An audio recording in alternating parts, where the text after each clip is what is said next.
North Korea has sent an unprecedented open letter to the West, urging sharp vigilance against the heinous and reckless administration of Donald Trump. It also announces the emergence of North Korea as a fully fledged nuclear power.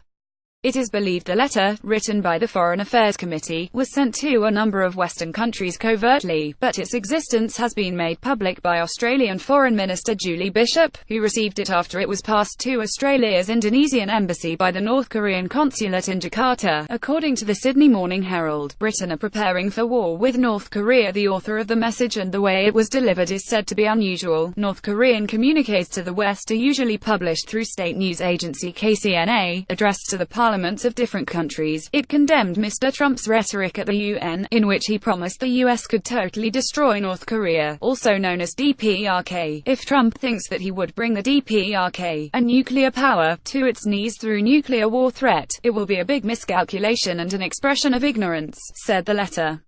It continued, the DPRK has emerged a fully fledged nuclear power which has a strong nuclear arsenal and various kinds of nuclear delivery means made by dint of self-reliance and self-development. The real foe of nuclear force is a nuclear war itself.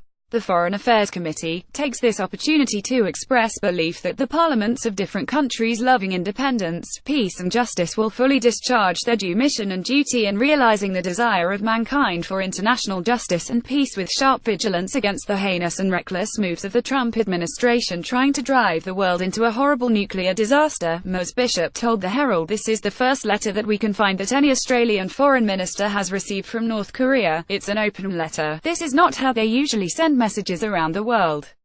I read this as showing that the collective strategy of allies and partners to impose maximum pressure and diplomatic and economic sanctions on North Korea is working," she added. The minister said the letter was a desperate attempt to divide the international community and showed North Korea was feeling isolated. The US is the backbone of an alliance of countries that are highly wary of North Korea, including South Korea, Japan, the UK and Australia, but even China and Russia, both traditional allies of the DPRK, are believed to have become increasingly frustrated with the secretive country in recent months.